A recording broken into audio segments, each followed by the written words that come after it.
Bismillahirrahmanirrahim. Alhamdulillahi rabbil alamin.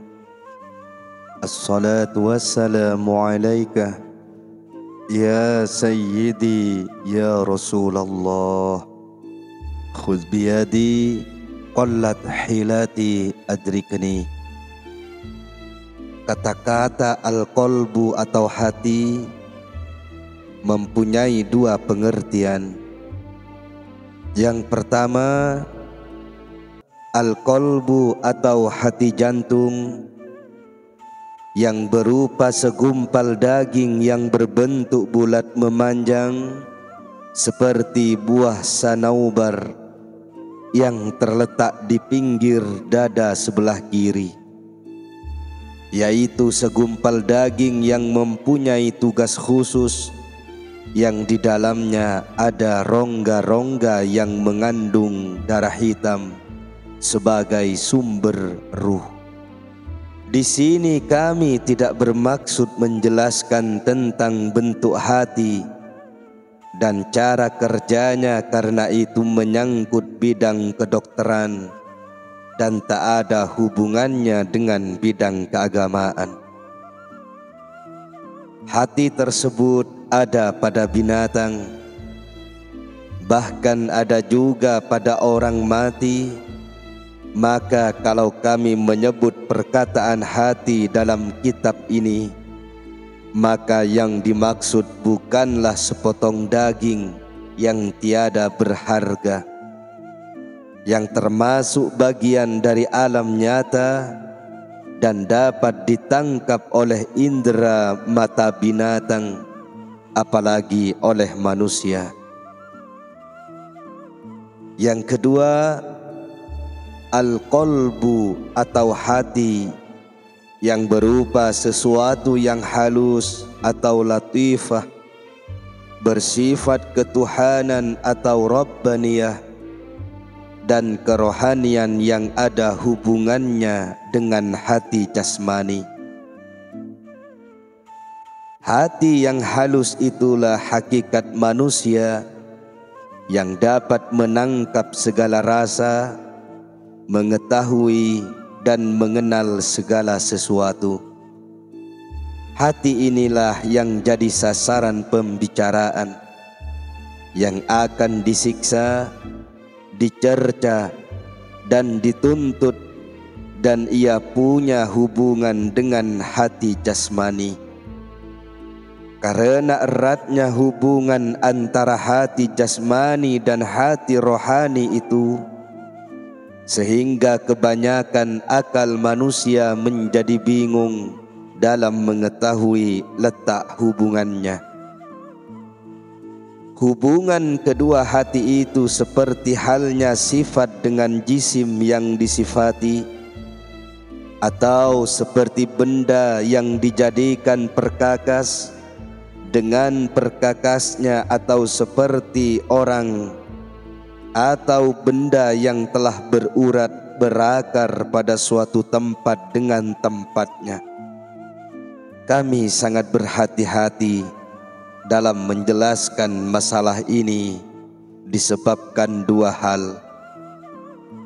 Yang pertama, sesungguhnya hati rohani itu berhubungan erat dengan ilmu mukasyafah atau ilmu yang diperoleh dari ilham Allah. Sedang yang menjadi tujuan kami dalam kitab ini adalah ilmu muamalah atau ilmu yang diperoleh dengan belajar, bukan ilmu mukasyafah. Yang kedua, sesungguhnya mendalami hakikat hati rohani itu memerlukan terbukanya rahasia ruh. Sedang masalah ini tidak pernah diperkatakan oleh Rasulullah sallallahu alaihi wasallam, maka bagi orang lain tidak punya hak untuk memperbincang masalah ruh ini. Apabila dalam kitab ini kami menyebut perkataan hati, maka yang dimaksud adalah hati yang halus atau hati rohani. Dan di sini kami hanya membicarakan sifat dan hal ihwalnya hati, bukan hakikat pada zatnya. Sebab ilmu muamalah itu hanya mempelajari sifat dan hal ihwal, bukan hakikat.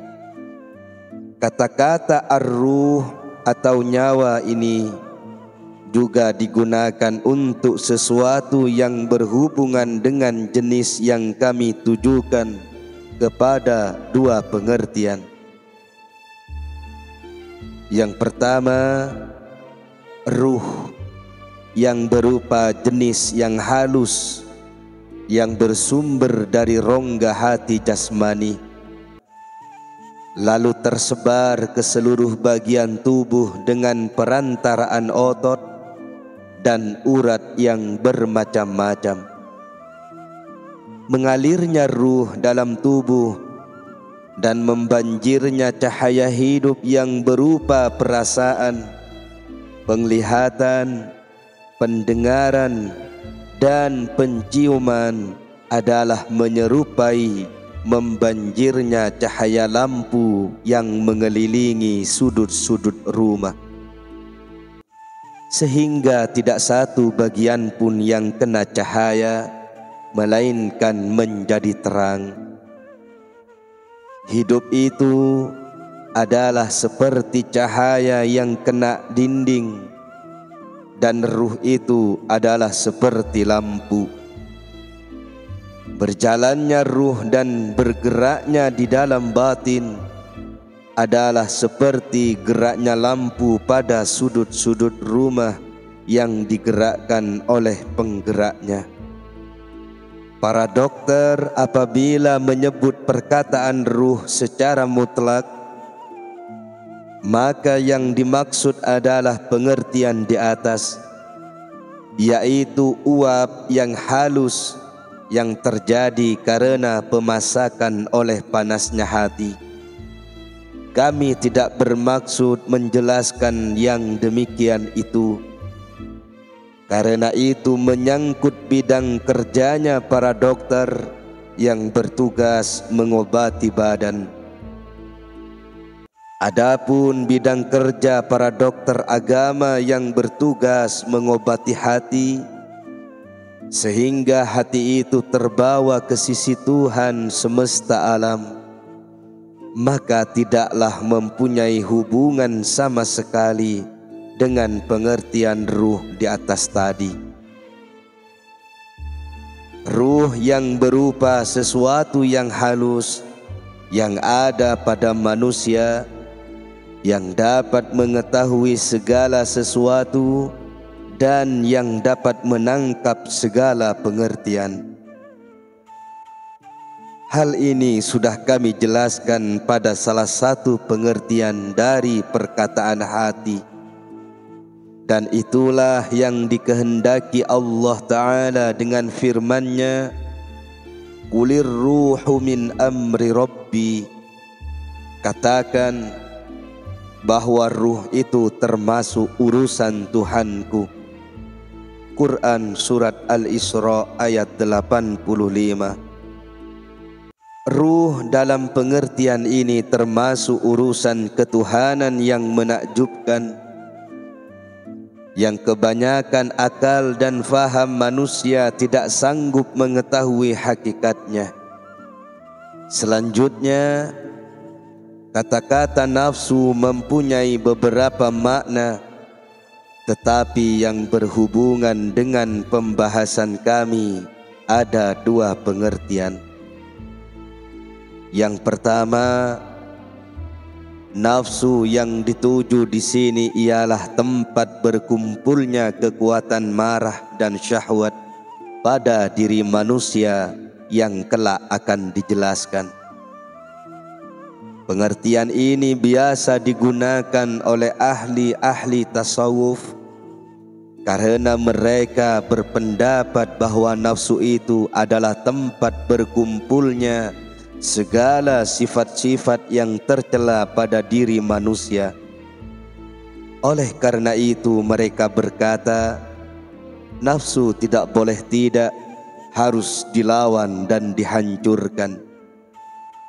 Kesini arah dari sabda Nabi sallallahu alaihi wasallam, a'da aduwika nafsuka allati baina jambaik.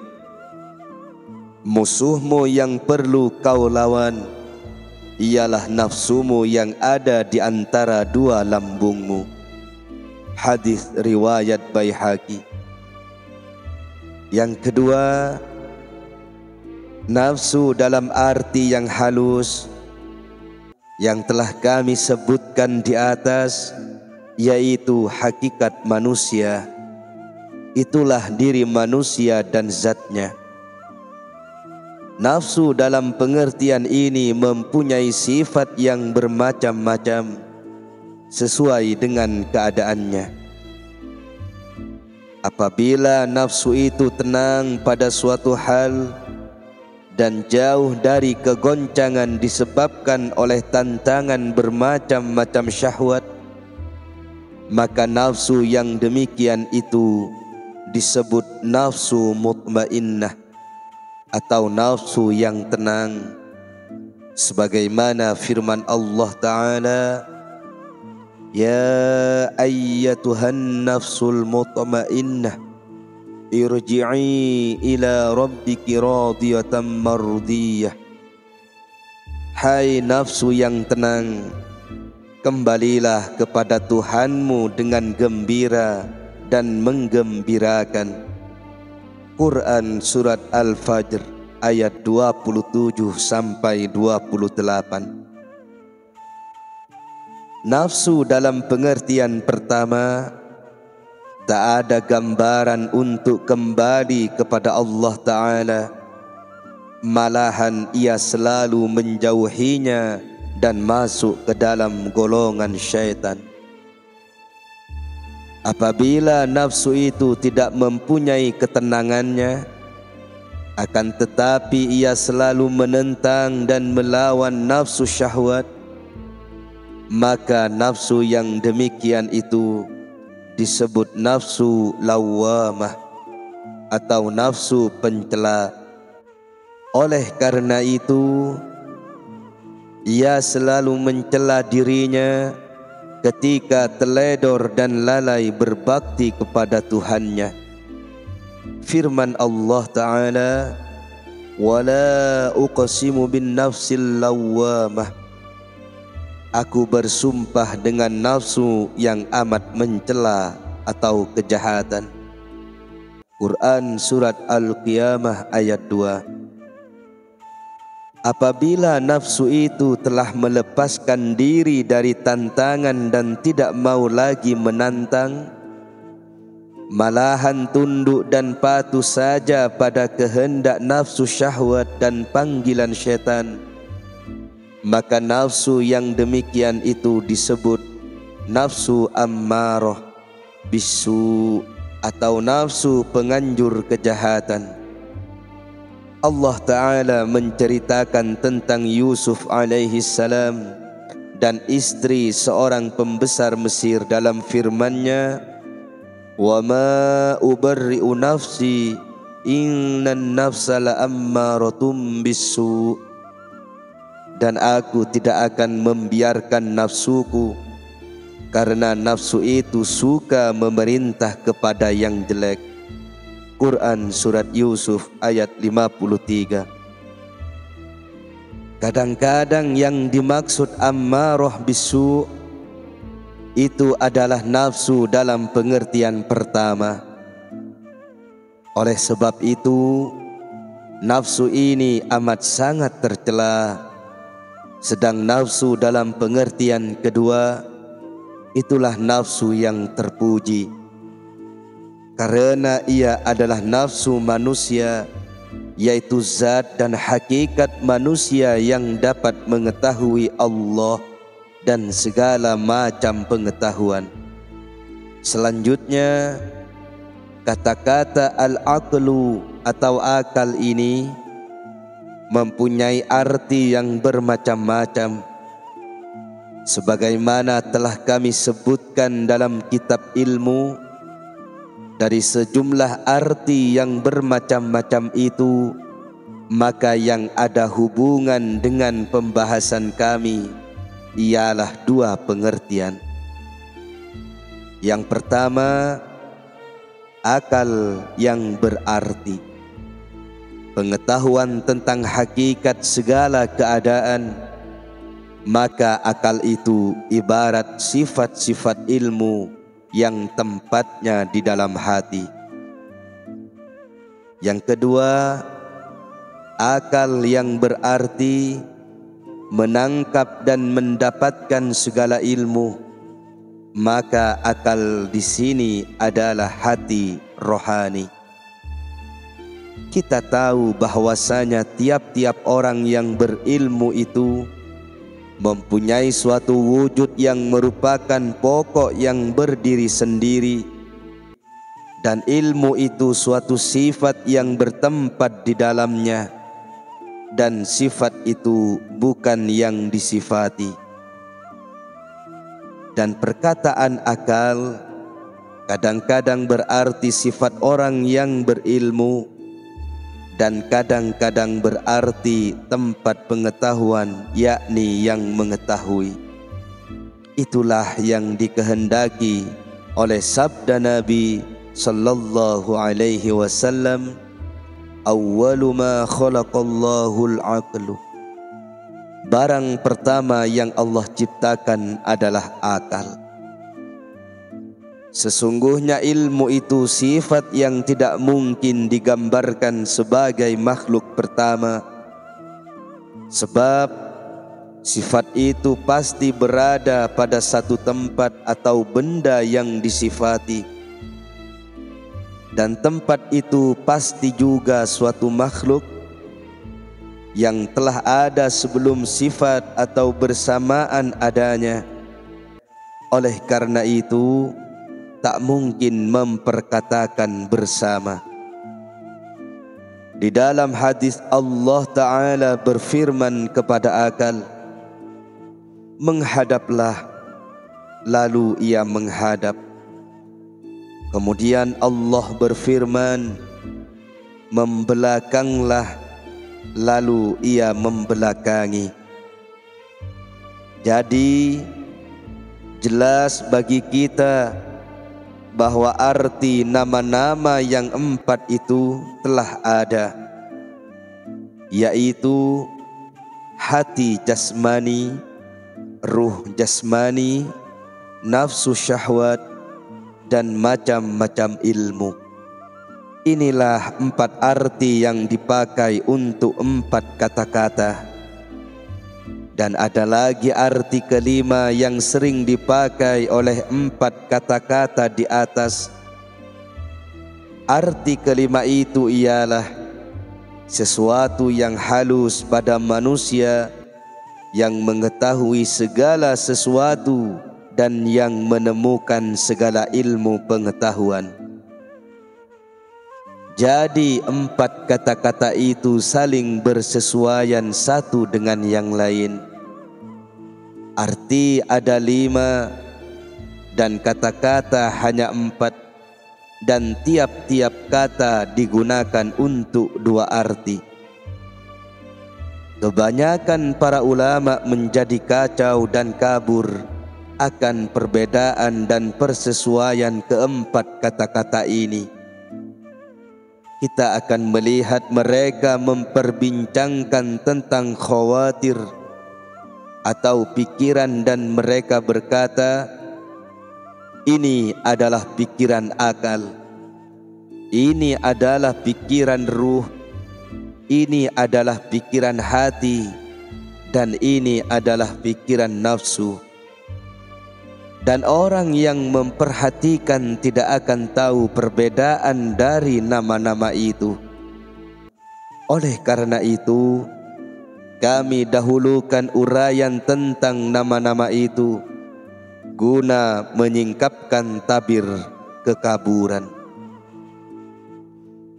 Apabila di dalam Al-Quran dan Sunnah disebut perkataan hati, maka yang dimaksud ialah suatu makna yang mana manusia bisa mengerti dan mengetahui hakikat segala sesuatu. Dan kadang-kadang yang dimaksud dengan perkataan hati itu adalah hati yang ada dalam rongga dada, dikarenakan antara hati rohani dan hati jasmani itu mempunyai hubungan yang khas. Hati rohani walaupun ada sangkut pautnya dengan seluruh tubuh dan dipakai untuk seluruh tubuh, akan tetapi sangkut pautnya itu adalah dengan perantaraan hati jasmani. Maka hati jasmani itulah yang pertama kali bersangkutan dengan hati rohani, seolah-olah hati jasmani itu menjadi tempat, kerajaan, alam, dan kendaraan bagi hati rohani. Sahal At-Tusturi mengumpamakan hati dengan arsy dan dada dengan kursi, dan ia berkata, hati itu ialah arsy dan dada itu ialah kursi. Dan tidak ada yang menyangka. Ia berpendapat bahwa yang demikian itu adalah arsy Allah dan kursinya. Karena itu sesuatu yang mustahil, tetapi yang ia maksud adalah kekuasaan Allah. Jadi hati dan dada bagi manusia itu adalah seperti arsy dan kursi bagi Allah. Perumpamaan ini tidak tepat, melainkan dari beberapa segi saja, dan menguraikan hal itu lebih lanjut tidaklah layak dengan tujuan kami. Untuk itu kita lalui saja.